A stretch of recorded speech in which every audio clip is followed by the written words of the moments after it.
So welcome to Did We Do What We Said We Would?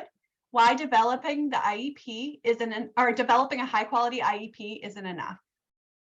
And I'm excited to be joined by my colleagues Stephen Prater and Alexis Kincaid for this session. As you guys have seen many times before in this event, I am Amy Peterson. I lead out our Universal Technical Assistance work.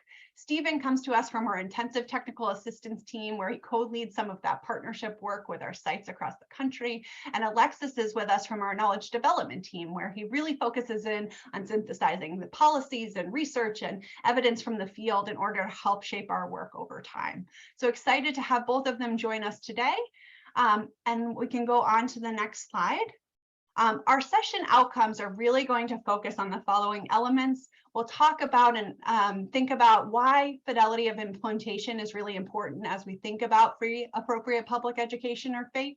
We'll then describe 5 elements of fidelity and considerations for what we might want to think about as we're thinking about fidelity as a construct. And finally, we'll share some resources and tools, both in thinking about developing and implementing high quality educational programming and monitoring fidelity in order to ensure that we have that high quality fidelity of implementation in our work. As always, we want to ground this conversation and kind of why we do what we do and what we really want for our students. You have seen this question time and time again already in this event, but we want you to take a second to think about this. Many of you reflected on this question of what do you want for your students previously. We want you to think about what drew you to supporting students with disabilities and what you want for your students as you think about this session, because we oftentimes, when we think about fidelity, kind of get in the weeds on kind of the construct of fidelity, or fidelity as a topic that doesn't seem as fun and exciting as maybe some of the other reasons why we actually got into special education. So in the chat, go ahead and identify your purpose if you're interested in sharing that with others.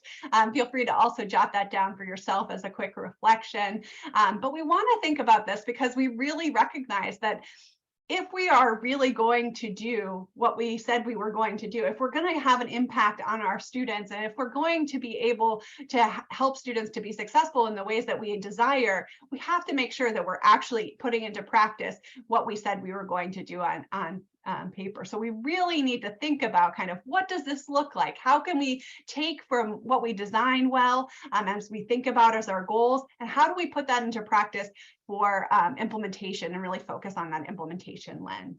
So excited to see some of the things that you all are putting into the chat, really thinking about kind of why you got into this work. You saw people that or students that weren't being supported and should be. Possibilities and options for happiness and success for students. How can we get there? So what are some of the things that we need to keep in mind in order for us to get there? And we also know on the next slide, you can see from our knowledge of IDEA that it's our duty, right, and our obligation to ensure that we're providing FAPE. And so as we think about kind of what that means and what that means for fidelity and implementation, we have to take that to heart as well. So we come with our what it means for us, and then we also come for what it means for the purpose in the law.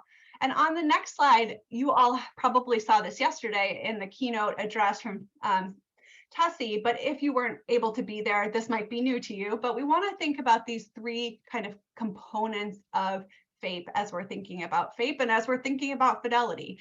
We think about the procedural aspects. Did we do what we said we should do from IDEA? Have we included all the components of the IEP? Have we followed and complied with the procedures set forth in IDEA? Do we have all of those parts of the bicycle to be put into place? And then we can think about that second component, that's substantive. Will our bicycle move forward? Is our IEP reasonably calculated to enable the child to make progress in light of their circumstances that we can take from that Andrew F. decision?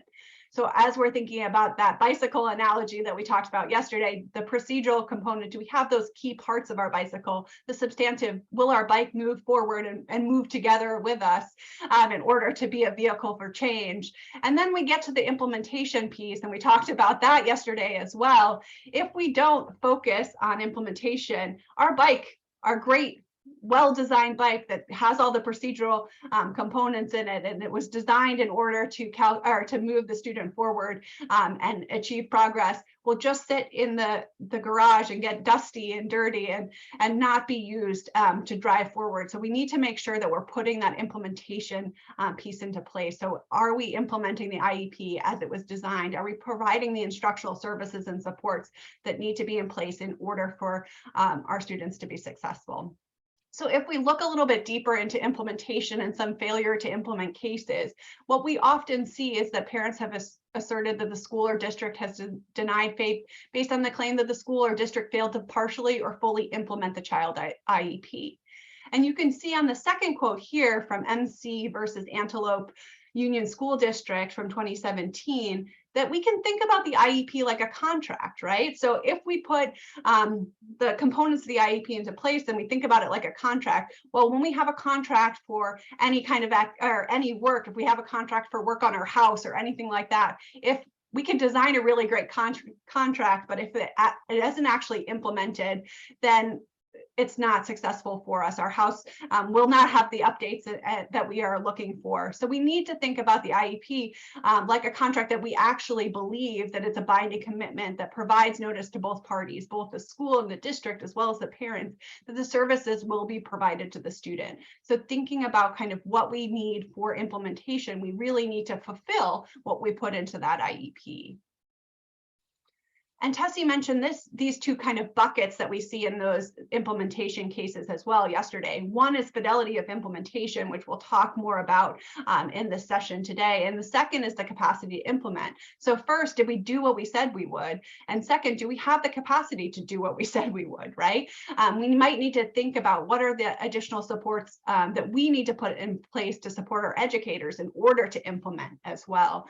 So we think about fidelity of implementation and capacity to implement. Those kind of go hand in hand, because if we don't have the capacity to implement, we won't actually do what we said we would. And if we didn't do what we said we would, we might need some additional training and support or other to look at our systems to think about kind of how can we do better about implementation. And Tessie also talked about this equation yesterday. And if we look at this equation and ground ourselves in this equation, we know that implementation is the active ingredient that we really need to put into place in order to take the development of our high quality educational programming into improved access and outcomes. Without that implementation piece, we aren't going to see the results that we want for our students. We all know in multiplication that if we zero out implementation, or our implementation is very small, the likelihood that we have improved access and outcomes becomes negligible or very small, right? So in thinking about our implementation, we really need to focus on both developing a high quality program that includes those procedural components that is substantively sound, but also that we can put in place that we can implement and affect change for our students. And we can think about that as we think about kind of the quality of the instruction and the programming we're designing over time. If we don't know how well we're implementing, we can't figure out whether or not there's an issue with the design of our program, or if it's an implementation issue that we might not have put that program in place. So we need to look at some data, and we'll talk about that, and Stephen will talk about further how we can monitor fidelity of implementation over time to help us understand whether we're actually doing what we said we would. Or we might need to focus more on what do we need to do to shift our practice in order to be able to do what we said we would. If we provide, say we were going to provide this amount of instructional time and we don't actually provide it, what might we need to do to be able to better ensure that we can actually provide that programming that we designed? So that's kind of how we want to ground our conversation for today. And as I shifted over to Alexis in just a second, I want you to take a second to think about a word or a phrase that you think about as you think about fidelity. So take a second, write that in the chat, but don't press enter yet. Many of you probably experienced a chatter fall in one of your sessions yesterday. So go ahead and just type it in. And then I'm going to count to 3 and then say go. And then you'll go ahead and put the response right into the chat field and press enter. So write that word or phrase that you think about as you think about fidelity. What are some other things that you might come to mind that are important as you think about fidelity? I'll give you just a couple seconds to put that in, just a quick phrase in the chat. All right, I see some responses already coming in. So go ahead and put all of your responses in. Go. Yeah, I see consistency, accountability, sticking with it, all in. Love these. Correct, consistency, authentic, reliable. These are all important for us to think about as we're thinking about fidelity. If you haven't had a chance to do it yet, keep putting those words or phrases in. But I'm going to turn it over to Alexis, and he's going to talk more about kind of how we can think about the construct of fidelity and why it's important. Yeah, thank you, Amy. So it's helpful to think about fidelity using Melanie Barwick's analogy of baking a cake. So when we follow a recipe, there are essential ingredients and specific processes that need to be in place. We wouldn't want to leave out a specific ingredient like flour or sugar. Um, or overmix, but we also have some flexibility. So for instance, if we're working on it, we might replace some ingredients to take care of allergies that people that we're making the cake for have, or we might use a different tool. So maybe we don't have a blender, but we have a whisk, so we can still mix those ingredients together. Similarly, when we think about fidelity of an intervention or an educational program, there are key parts of the intervention that if not implemented well, will change the intervention and the outcome for the student. And this is what we really want to try to avoid. However, within that, we also realize that we sometimes have to deal with unexpected situations. So we could have a snow day, there could be a student who's absent, a program comes up in the school, a dropped Zoom call. So we just want to make sure that we're really documenting this information because it'll become really critical for us when we're trying to make data-based decisions about what's working and what's not working for a student. So within special education, we can also think about fidelity kind of falling into those buckets we were talking about earlier. So we can think about the fidelity of our development of the IEP, asking ourselves, have we complied with the procedures that were set forth in IDA as we were developing this IEP for the student? We can also think about it in terms of our instructional programming. So once we lay out those procedures in the IEP, we have the meetings, are we actually implementing that instructional programming as it was designed in the IEP and as the IEP team intended in the conversations? When we think about fidelity, we often talk about kind of 5 elements of fidelity, and I'm going to walk through each of these in just a second. But fidelity overall really tells us how closely we follow the procedures that need to be followed to make sure that we have the impact we want for a student. So it really relates to how well the program is designed for the student and the quality of the implementation. And now we're going to walk through each of these pieces individually. So when we discuss adherence, we're really focusing on how well we stick to the plan or the curriculum we're using or the assessment we're using to measure students' outcome. Within an IEP, we think about how well we implement all pieces of the IEP as it was intended to be implemented. For a specific intervention or instructional approach, we think about how well we implement all pieces of that intervention or instructional approach. Exposure refers to how often a student receives an intervention and how long an intervention lasts. So when thinking about fidelity, we're considering whether the exposure or the duration being used for the student matches the recommendation by the publisher. When we're thinking about it in the context of an IEP, we want to make sure that if we've written in a certain number of service minutes or times per week that a student should be receiving an intervention or support from a service provider, that we're actually able to provide that service to them at that level. Um, However, if we're not, we want to make sure that we're really documenting what is stopping us from being able to provide that support. So for instance, it could be a student attendance, it could be severe weather, staff being pulled for other responsibilities, because that's really important to document so we have an idea of how we can address that obstruction in the future. We also really want to think about quality of delivery. And this really refers to how well we deliver the instruction to the student. For example, do we use good teaching practices? And this is something we can observe, right? So if you're reading off of a script for the intervention and you're not making eye contact with the student, or if you're really engaged and using the inflection in your voice to help the student become engaged in the intervention. Just as quality of delivery is critical, so is the program specificity or how well the intervention is defined and how well it's different from other interventions. So we really want to make sure that we have clearly defined interventions that allow teachers to more easily adhere to the program as it's defined. So we might just be asking ourselves, is this program a good match for the student needs? And if we can't actually identify what parts of the program are helpful for the student, then we don't know what we should be focusing on for Fidelity. Similarly, you can think about when you qualify a student within a certain category, are we offering the same services to all students that qualify under specific learning disability in reading? Or are we making sure that we're developing an IEP that's really specific to that student's needs? We also really want to think about student engagement. And student engagement, or how engaged they are in the intervention, can be just as critical. We can have a really well-prescribed IEP that's really well fit to the student, but if they're not engaged in instruction or they're not present for it, they're not going to get that impact of the IEP. So during the delivery of services that are outlined in the IEP, you might need to use different strategies to manage student behaviors. So you could include elements of competition, utilizing reward systems, or even just increasing the opportunities for students to respond within intervention. All right, so we want to give you an opportunity to review the considerations for effective implementation, 5 elements of Fidelity handout from the National Center for Intensive Intervention. Gives an overview kind of those 5 pieces of Fidelity I just talked through.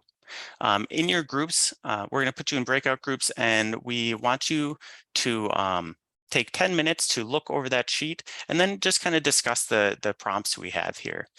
So how have you accounted for these elements of Fidelity within the context of implementing IEPs and interventions in special education? And which of the 5 elements pose the most challenge for you and why?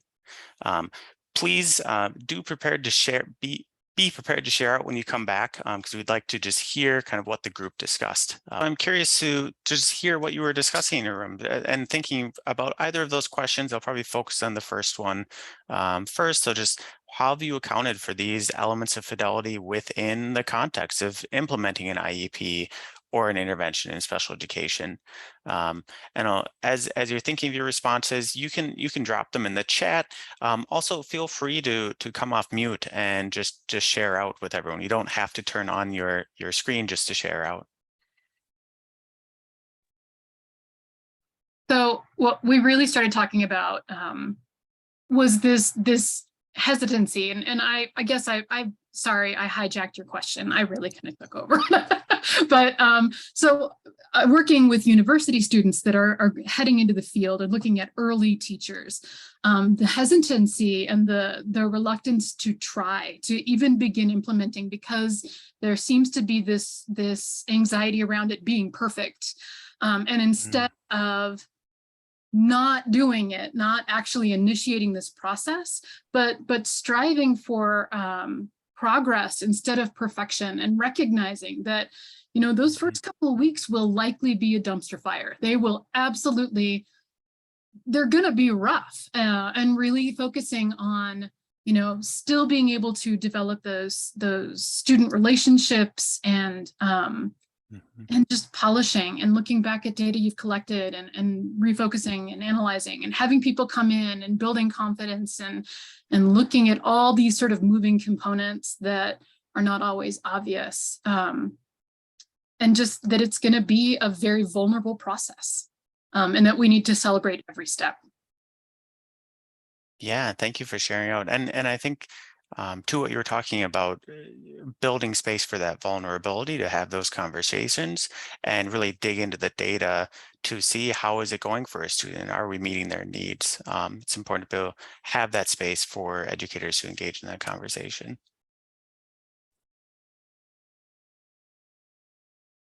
I'll go ahead and share too. I know with our group, the first thing we kind of said that led to some other conversations is that educators tend to be a little bit more engaged or willing to engage around academic interventions. They feel more comfortable. However, where we start to have more barriers is when we're getting with challenges for some types of explosive behaviors, where people start to maybe not adhere as much to, or be as willing to expose and have interventions happen over a duration of time. They want that quick fix because it's so challenging. So we were just talking how educators are more comfortable with academic interventions in comparison to behavior interventions, and they're looking more for that quick magical fix that doesn't necessarily happen right away. Yeah, thank you. I've experienced that working in schools as well, that we feel comfortable in academics, we move into education, and less familiar in behavior. So building the capacity of staff to really implement those behavior interventions with fidelity, as we outline in IEP, is really crucial. And time and training then, that was follow-up then. So for everyone, including our paras and all staff. Yeah, definitely. Thank you. How about that second question? Which of the 5 elements really pose the most challenge and why? And I think we spoke a little bit to the challenges already, but I'm interested in hearing others' thoughts on which part of those 5 elements of fidelity are hard to implement.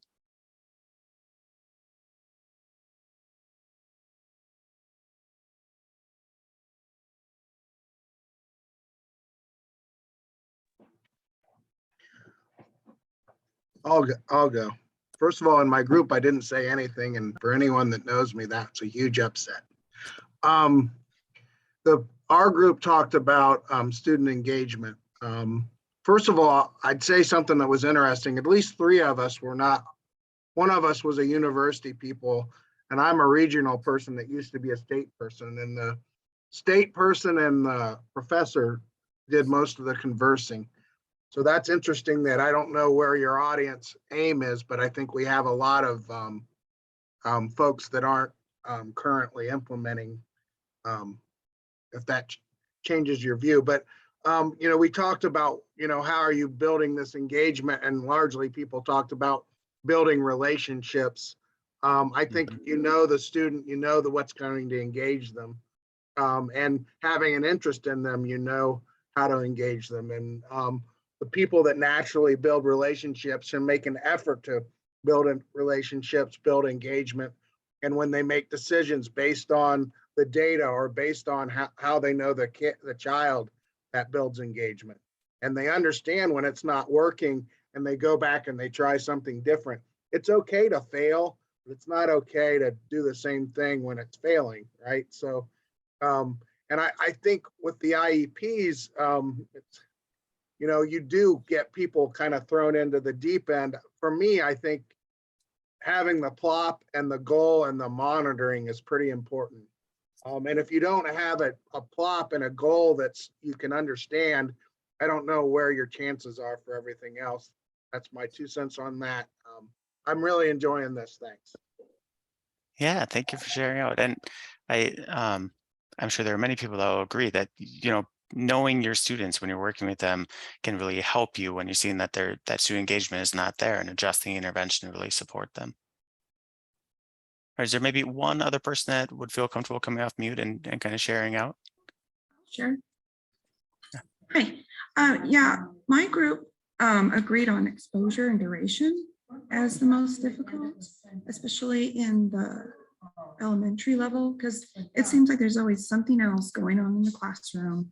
And the gen ed teacher might say, oh, we're doing this activity, or we have an assembly or something else like that.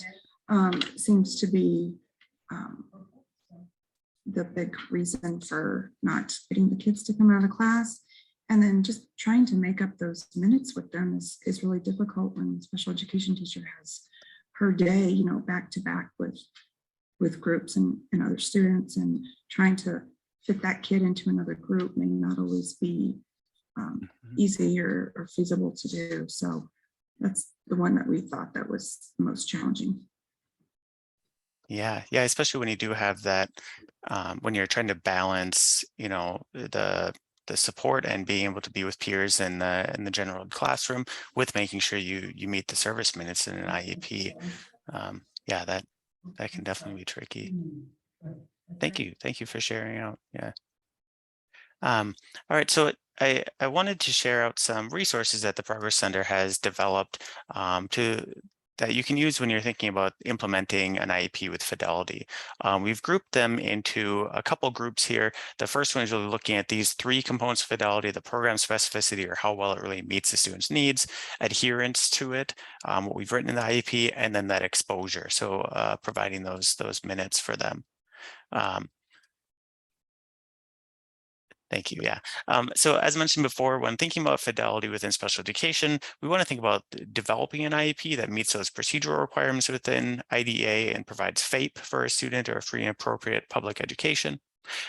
We've developed these tip sheets that provide an overview of each of the components of the IEP, include the IDEA definition within them, along with some tips for implementation. So they can be really helpful when you're in that stage of developing an IEP for a student, or if you have new educators that are new to writing IEPs as well. You can find these tip sheets on the Progress Center website under resources and tools for educators. And we just dropped that link in the chat as well. Going along with those tip sheets, we have some online modules, and these are a series of online self-paced modules. They each take about 30 minutes to complete. You'll need to register or log into an account in the Progress Center, but each course then provides a collection of resources that they highlight in the module, and an option to print a completion certificate once a module has been completed. We highlighted 3 modules here. The first one is the IDA and the IEP, from compliance to progress, and it really provides an overview of the required components of an IEP, the what and why of present levels of academic achievement and functional performance, or the PLAF. Also heard it called the PLOP. I know it ranges from state to state. Provides an overview. This one provides an overview of the PLAF and the role it plays in the development of a high quality IEP that promotes progress for students with disabilities. And then the what and why of measurable annual goals. And this outlines the IDA requirements for measurable annual goals, essential elements of a measurable goal, and provides tips for developing these goals. We also have a set of webinars where you can hear from experts and practitioners about developing and implementing high quality educational programming. Each is about an hour long. You can download transcripts, handouts, and slides from the presentations. We've highlighted just 4 of them here. We have the IEP, what every educator needs to know to promote progress, the role of the PLAF as a foundation of an IEP, promoting progress, the role of the goal, and then creating a comprehensive statement of special education aids and services within the IEP. The webinars can be located under the development section on the Progress website, or by filtering for webinars using the search function under all resources and tools. The IEP tip sheets, the online modules, and the webinars can all be used in concert together for your own professional learning, leading training for staff, or for PLC. So they're just up there and publicly available for your use.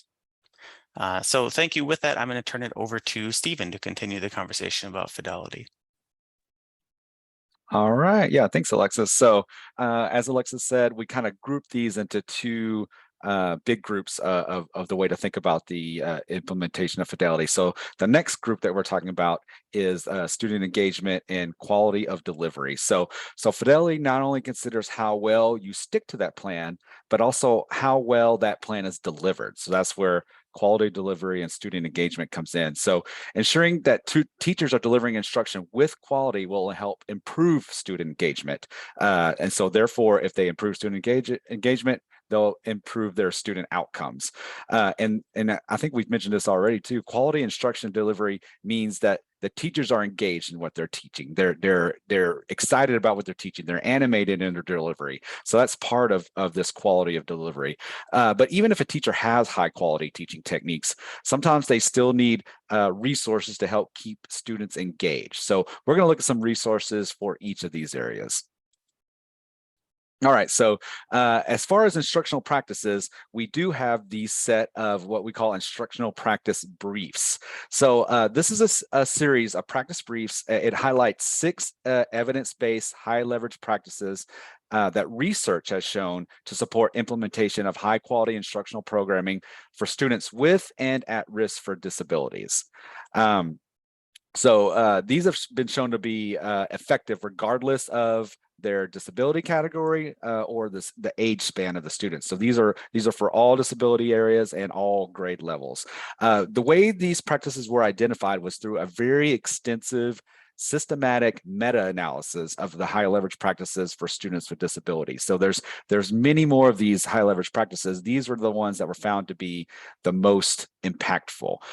So each of these briefs kind of follow the same 3-phase cycle for planning, delivering and reviewing and intensifying instruction for small groups and whole group, for individual small groups and whole group instruction.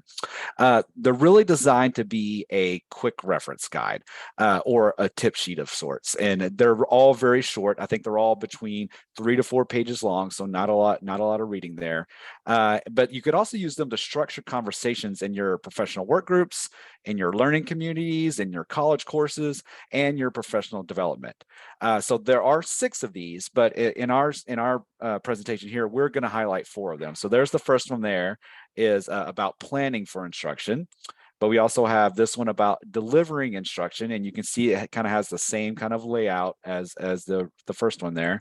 The next one is about the cognitive and metacognitive strategies.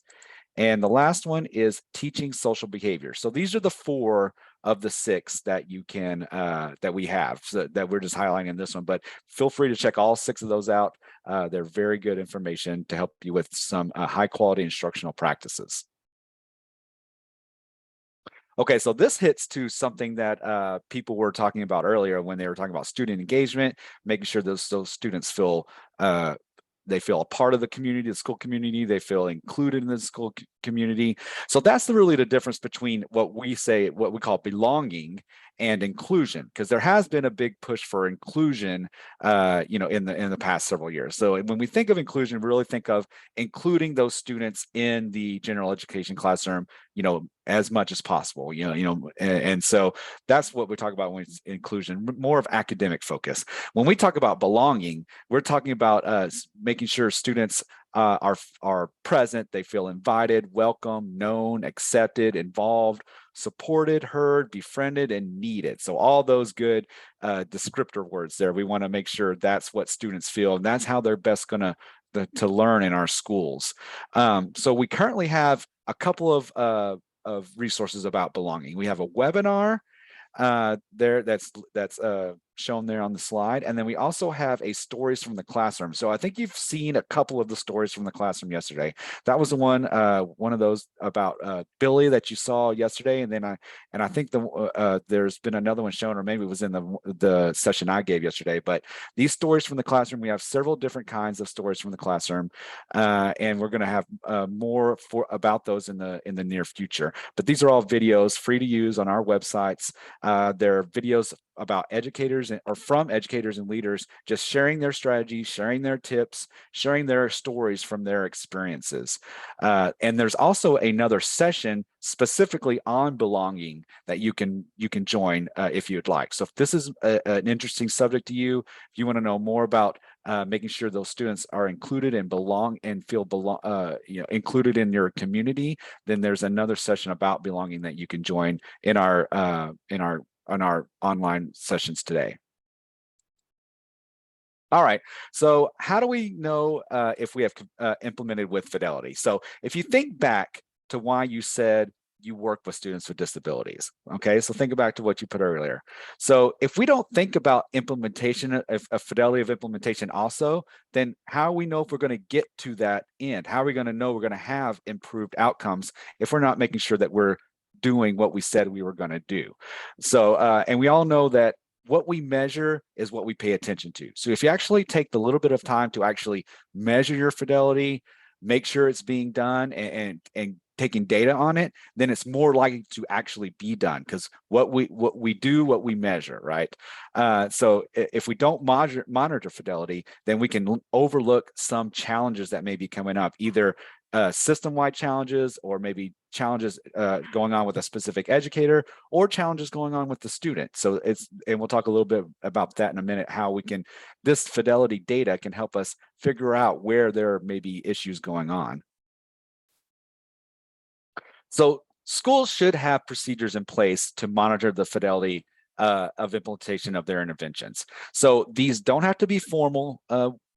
These don't have to be formal procedures, but it is important to consider whether people are implementing programs the way they're supposed to be delivered. So again, it doesn't have to be a formal thing, but it is something that should be done. So considering all the responsibilities of educators throughout the day, even small checks of fidelity can make a big difference in keeping services for students on track. So this slide here just provides some considerations for data sources across the elements of fidelity that we just discussed. So the element there is listed on the left, and then possible data sources there are listed on the right. So we're talking about just things, simple things like self-reports, observations, looking at student work, lesson plans, or other kind of artifacts right there. Those are just some examples of how you could check the fidelity of each of those elements.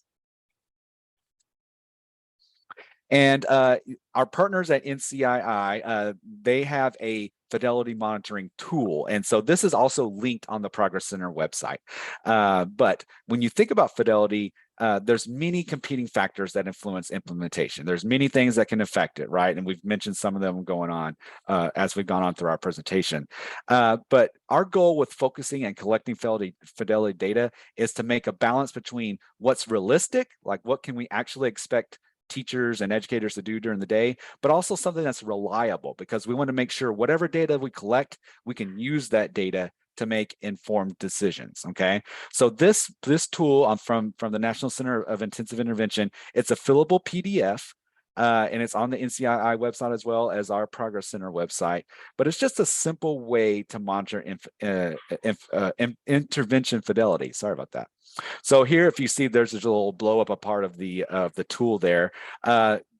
Just through this little simple tool, this little check boxes, you can gather data about adherence. So was that intervention implemented as planned? You can get information about the exposure and duration.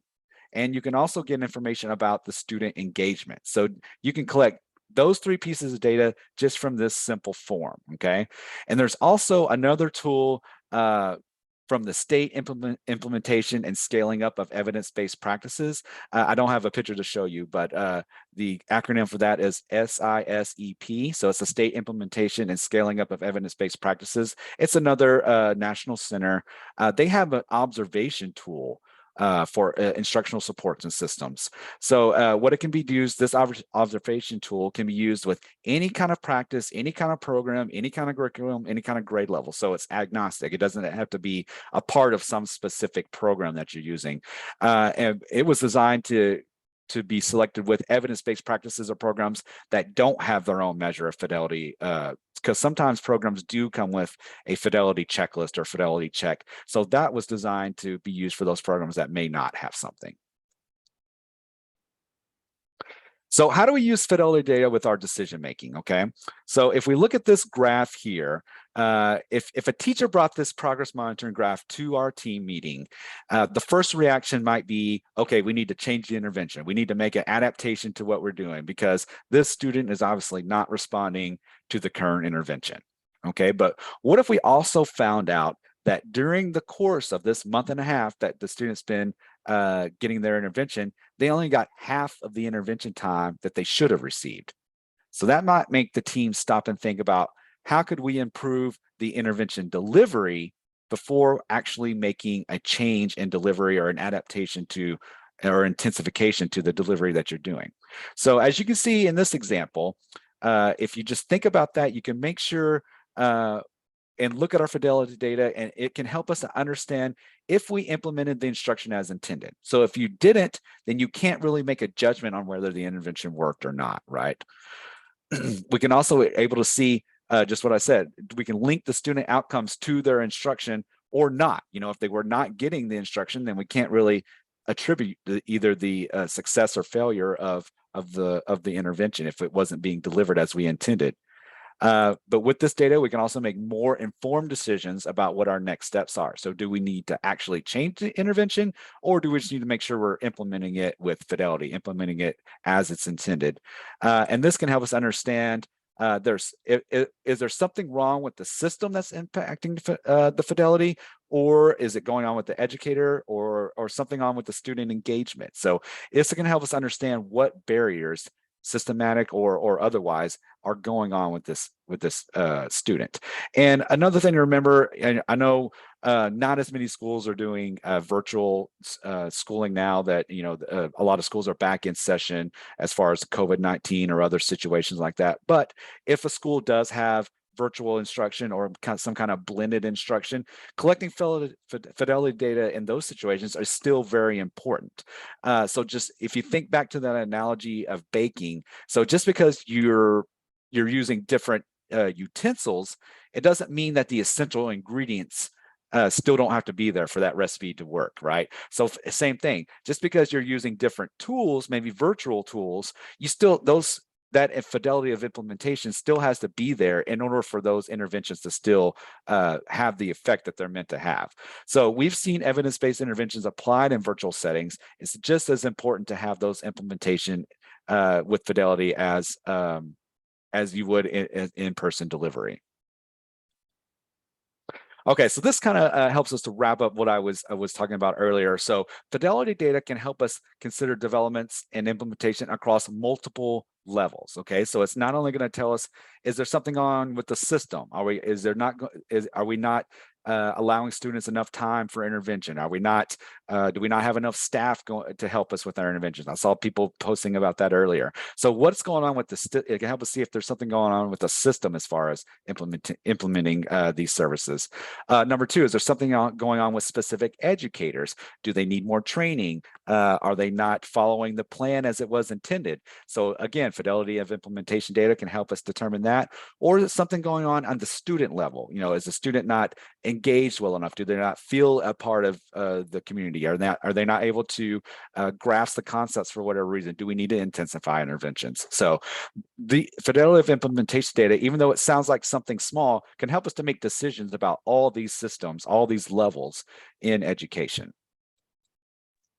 And I just All wanted right. to jump in, Oh, Stephen, before sure. you go on to this slide, but to share a little bit of a story and an experience from one of the sites that we have worked with. On another hat I wear is with the National Center on Intensive Intervention. And in some of the sites that we were working with in Wyoming, when they were really looking at that implementation fidelity and using that student intervention implementation log, I heard some of the conversation earlier about some challenges with that duration and exposure. And Stephen, as he was just mentioning, thinking about like getting pulled for activities and other things or staff issues or things like that. By documenting that data and collecting that data over time, they were able to bring that information to their leadership teams, to their systems levels teams, to look at that at the systems level of how can we protect the time for our special educators in order to be able to deliver the instruction and intervention for our students with disabilities. Because what we're seeing is that we're constantly getting pulled, or we're constantly getting distracted by an event or something else. And so it's impacting our ability to provide that free, appropriate public education for our students with disabilities. But as Stephen mentioned before, if we aren't documenting that information and we're just coming with, this is a challenge that we're seeing, sometimes that's a harder conversation to have. So by simply kind of making some a focus on tracking that information, it might be a good data source to bring to that conversation. And I think another thing that I heard earlier on in the reflections on the fidelity piece is, how do we change the conversation around fidelity from, you know, it being like, you can't try this because it might not be perfect, but how can we use it to get better? And I think we have to shift our mindset and our be vulnerable, like Alexis said, into thinking about how can we look at this data to help us be better, and to look at that continuous improvement process of like, well, we aren't seeing students as engaged in our lesson. What might we need to do to enhance engagement? Do we need to think about our quality of delivery? Do we need to think about making some changes to the supports that we're providing in order for students to be more engaged in that intervention and supports? Or maybe the student's not regularly attending the session. Do we need to look at the schedule for when we're trying to provide some of those instructions and supports? Or do we need to have some conversations with the parents and families to figure out if they need some additional supports in order to ensure the student